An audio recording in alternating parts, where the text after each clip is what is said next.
Ladies and gentlemen, thank you for standing by. Welcome to the Adult Programs Division Stakeholder Work Group for Protective Supervision conference call. At this time, all participants are in a listen-only mode.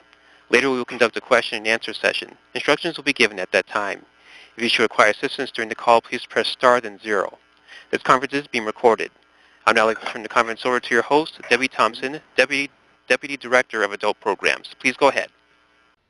Hi, good afternoon, everybody, and thanks so much for taking the time to join us in our conversation, our continued conversation and discussion on the Protective Supervision Service under IHSS.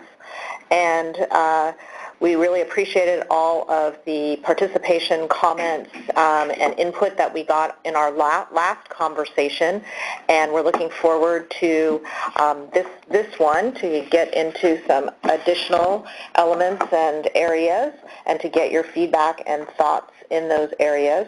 I think the agenda has been sent out, so hopefully you all have that, and we'll be going through each of those areas this afternoon. The topics that we have, and I'll just briefly go over it, include kind of going through some areas that we've identified to do some additional clarification, information on protective supervision, and we want your thoughts and input into those areas. The second item being some conversation about protective supervision and kind of the parameters of protective supervision as far as level of care and when someone may have a different need or a need that exceeds what protective supervision under IHSS can do, and have some thoughts and hear your ideas on that. We also want to have some conversation about, we're looking at developing some outreach education materials around protective supervision, because some of what we've heard is a feeling that there's a lack of understanding that people have about protective supervision and the IHSS program and what it is. So we wanted to have some discussion about development of those kinds of materials. So we're really looking forward to this discussion and hearing your thoughts and input. And I guess I'll just kind of start with the first topic and areas that, out of our conversations thus far, that we're starting to look at providing some clarification in protective supervision. And the first bullet is, we had quite a bit of discussion and input from the group around the current SOC 821, the form that's completed by a physician in regards to the need for protective supervision. And so we're looking at that and ways to maybe make that better as far as how to solicit the best information to assist the social workers in making decisions about protective supervision.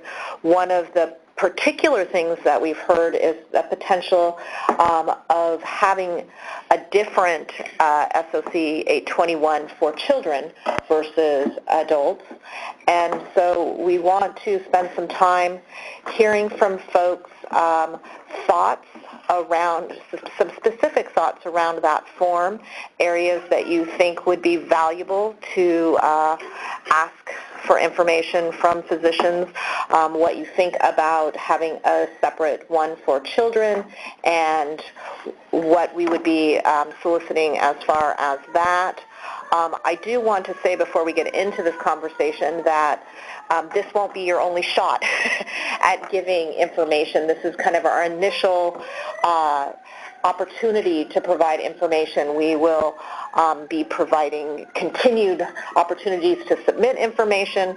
Certainly as we develop forms, we will be sharing those, and there will be many opportunities to give us continued feedback around looking at this form. So I don't want people to feel like this is your one and only opportunity, but certainly wanted to initiate this conversation with this group and hear some thoughts from folks today as we start looking at potential ways to improve the SOC 821, to hear your thoughts. So, James, I'm going to ask in the room for just a minute for comments if folks have anything here, and then I'll be asking you to open up the phone lines for people to give their thoughts and comments in this area. So I guess, go ahead. Yes, this is our second meeting, right? Yes. Yeah. So do we have any notes of what happened in the last meeting? And if you don't, can we have notes for the first meeting and the second meeting so people know what happened and we have a history of what's happening? Well, I think we anticipate that people are participating in kind of keeping their own notes. We will try and some people are good notes, summarize. some are not. We will try and... It would be nice to have official notes so we have some kind of official... We don't really do notes from these meetings. We certainly summarize. We can certainly summarize things as we can, but... Well, somebody's keeping notes from the department, right? We're not keeping notes. We get...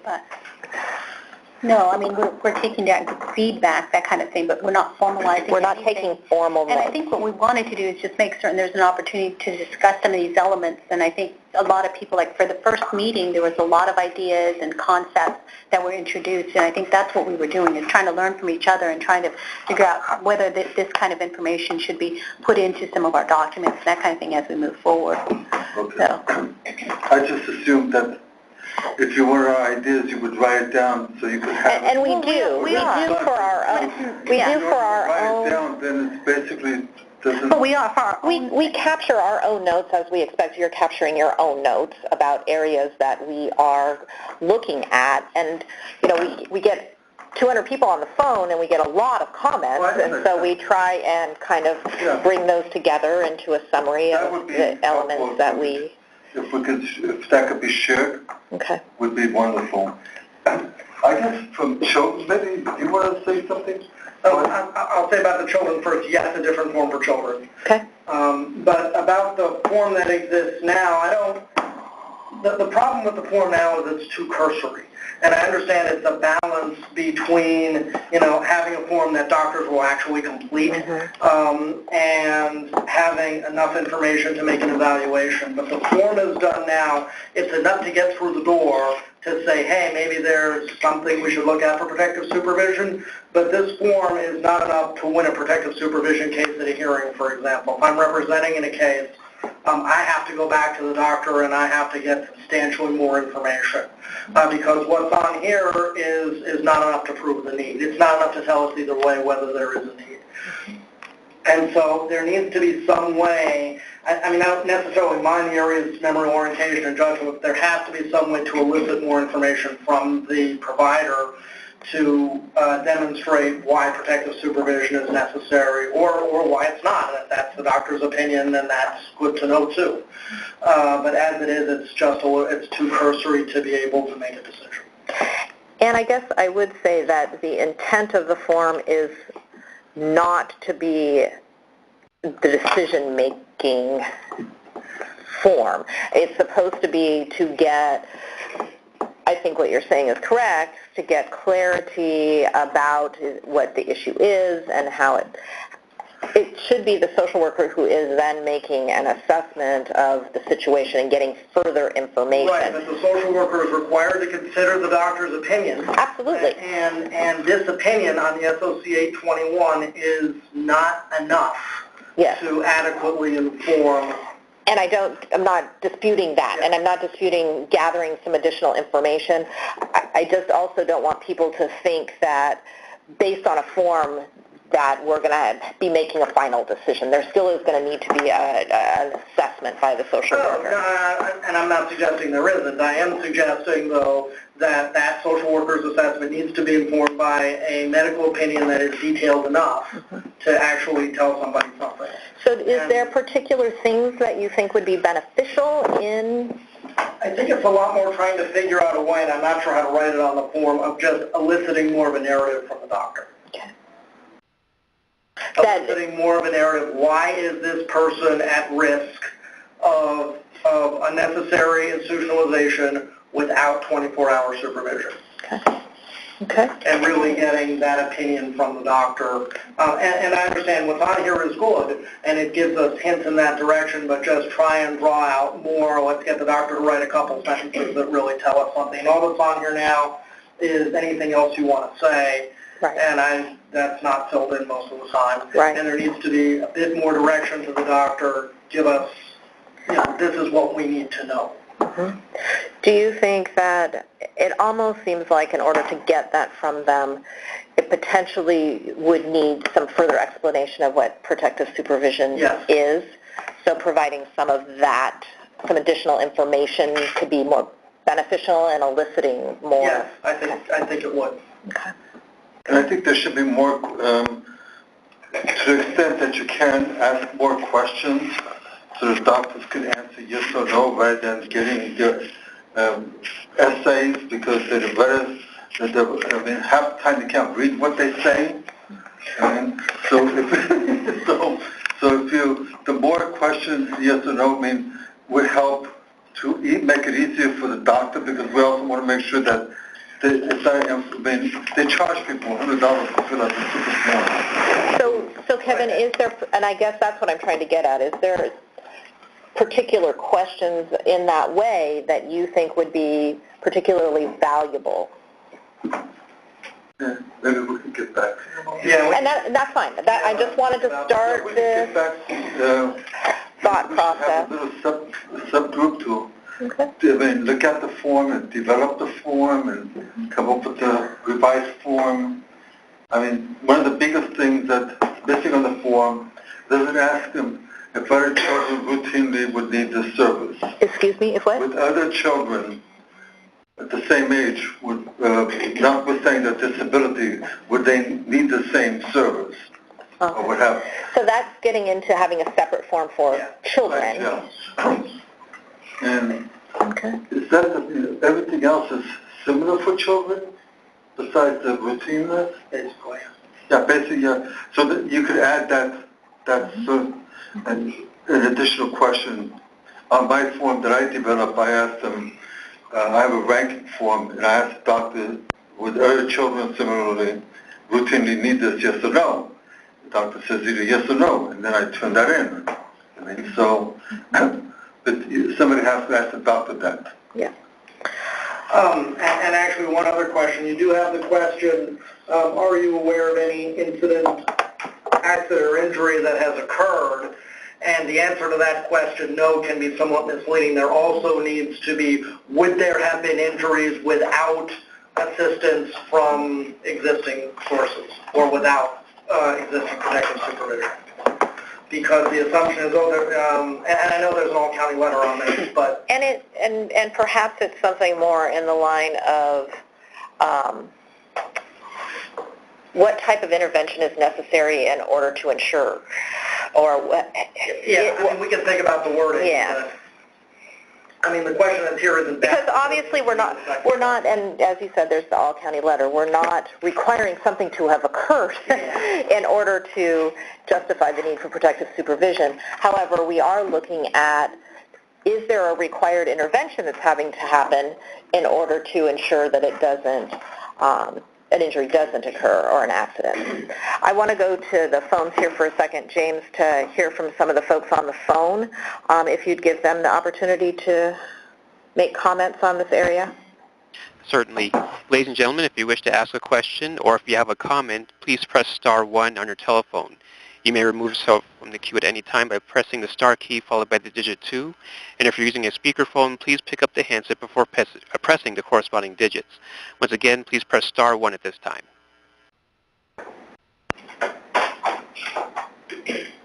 And we'll hear from Gwendolyn Gill. Hi. For skilled nursing facilities, they use a form that has more functional areas to consider, and I think that form for physician's evaluation should include more of that and more detail, and there should be more checkbox.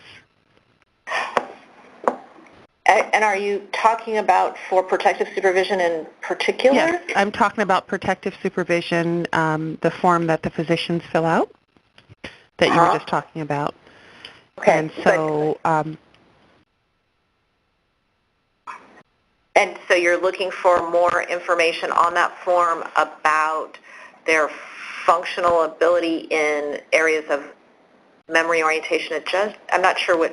Yes, I'm including all of it, so it's a better snapshot of what the person's able to do and what they're at risk for, without having protective supervision. So more details and more checkbox like the gentleman was referring to. Okay. And I gave you a reference of one of the forms that skilled nursing uses for their clients. I don't remember the name of the form, but it's a residential care facility form, and it has quite a bit of information, so you get a snapshot of who the client is and what their needs are and why they need what they need. And I do agree with having more a clear definition for the providers about what protective supervision means so it can guide their decision making on the form and filling out the form. Thanks. Thank you. Next, we'll hear from Kathy Baird. Hi, thank you. I do think in terms of the SOC 321, the physicians oftentimes do not understand the criteria for protective supervision that the county has to go by. So more information on the form would be helpful. I also think that it might be helpful to have a separate form for the minors, since the criteria that has to be looked at is comparing their unsafe behaviors to behaviors of children the same age. So I think that both those things might be helpful. Okay. Folks, when you're giving comment on the phone, will you also go ahead and as the others have done, say if you do agree with having a separate form for the children, just so we get a sense of where everybody's kind of at. And thank you for your comment. Certainly. We'll now hear from Raven Williams. Yes.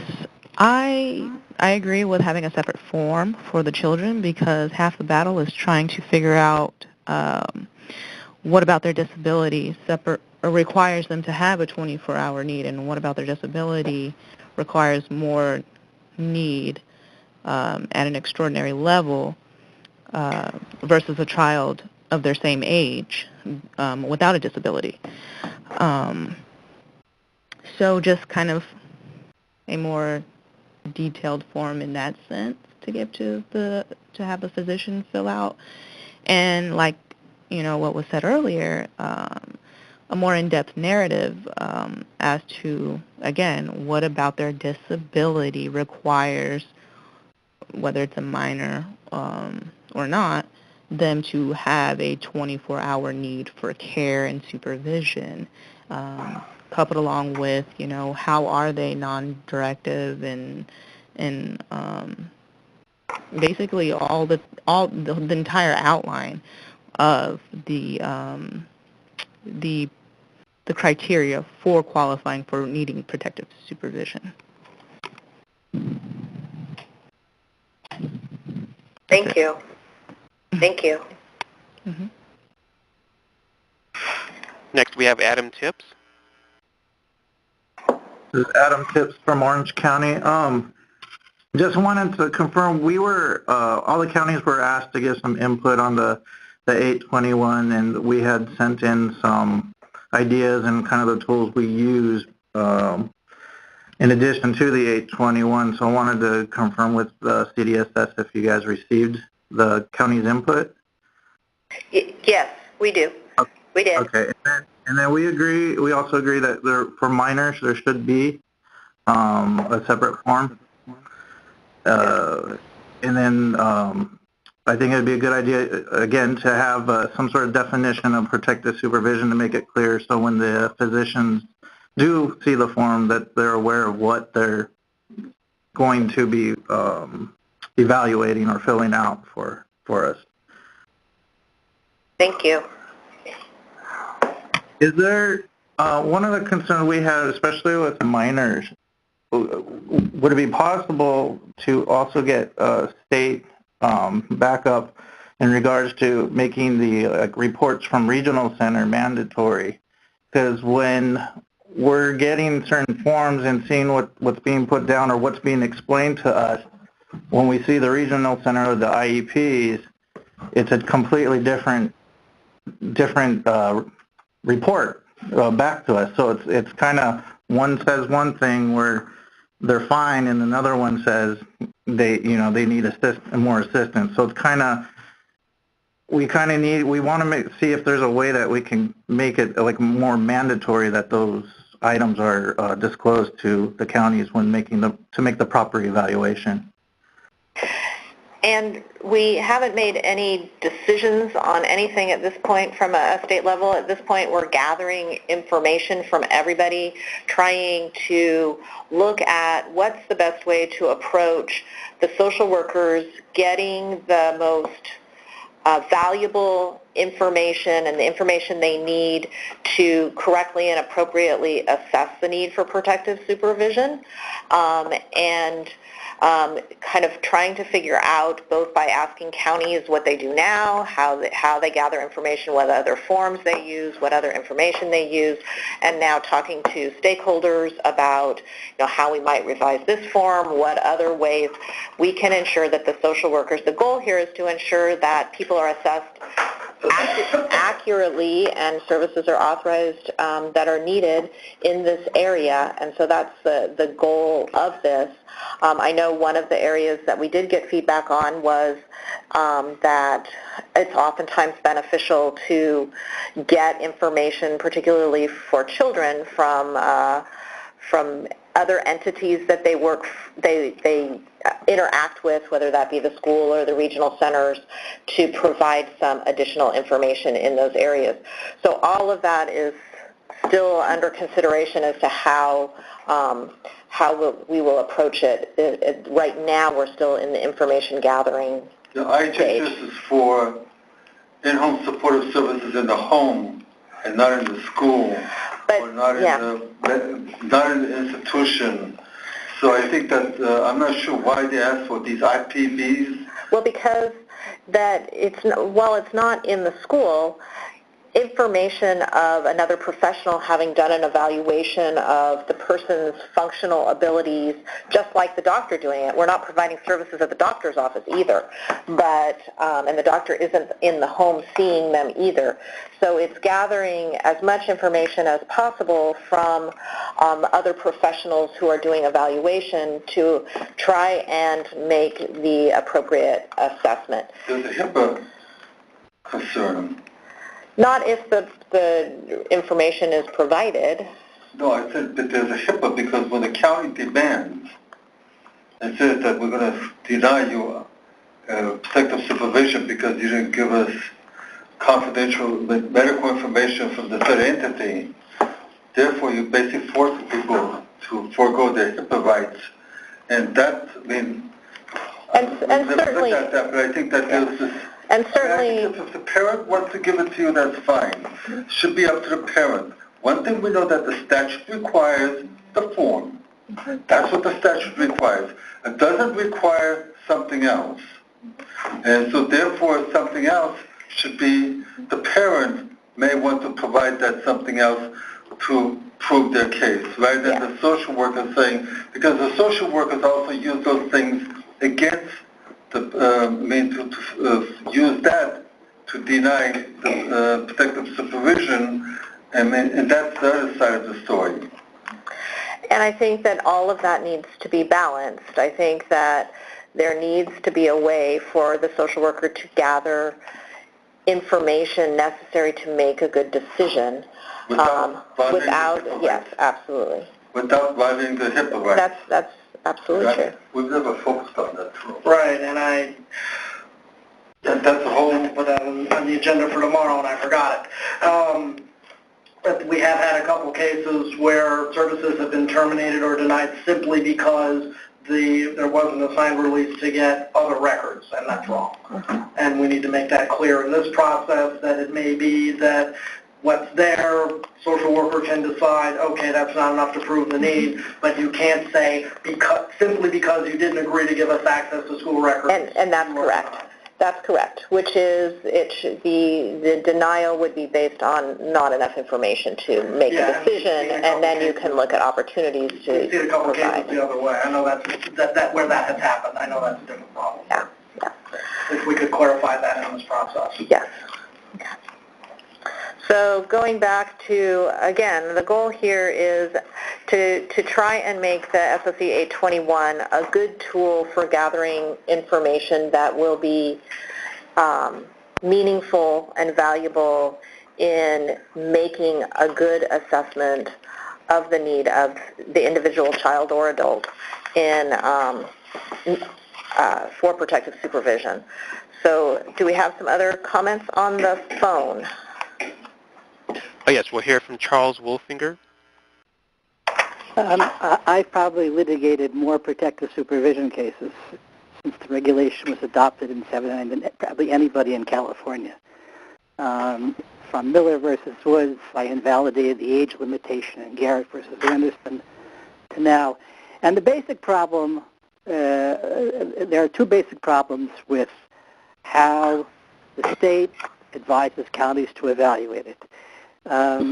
Virtually everybody needing protective supervision, I mean actually needing it, is living with somebody providing it. They're not living alone.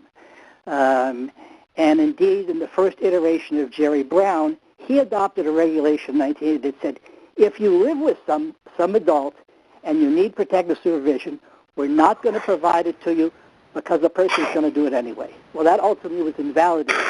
But that, in fact, is what the state guidelines continue to tell the counties to do.